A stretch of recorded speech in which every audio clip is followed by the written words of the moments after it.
मी हा कांदा घेतलेला आहे बाउलमध्ये। आज आपण कांद्याची एक वेगळ्या प्रकारची चटणी बघणार आहोत। चटणी म्हणजे वाटून केलेली नाही, पण ती कोशिंबिरीसारखीच, कोशिंबीर सुद्धा म्हणता येईल आणि चटणी सुद्धा म्हणता येईल।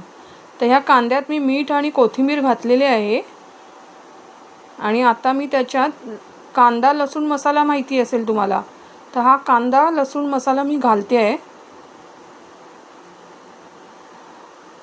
आता कांदा लसूण आणि ह्याच्यात खोबरं सुद्धा असतो या मसाल्यामध्ये, तर कांदा खोबरा लसूण मसाला बोललात तरी चालेल, ते घातलेलं आहे।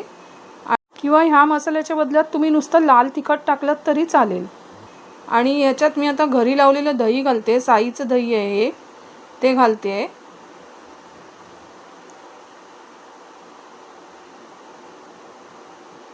हे बघा, तुम्हाला जेवढं वाटेल तेवढं घाला आणि चांगलं मिक्स करा। जसं आपण कोशिंबीर करतो ना हिरवी मिरची टाकून, तसं हे चांगलं मिक्स करा।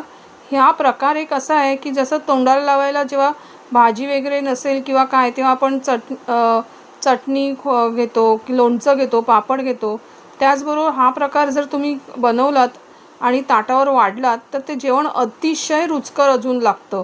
म्हणजे अजून 2 चपात्या जातील इतकंच छान स्वादिष्ट लागतं। आणि हा जो मी कांद्याचा दही टाकून केलेला कोशिंबिरीचा प्रकार आहे तो तुम्ही नक्की करून बघा, तुम्हाला नक्की आवडेल।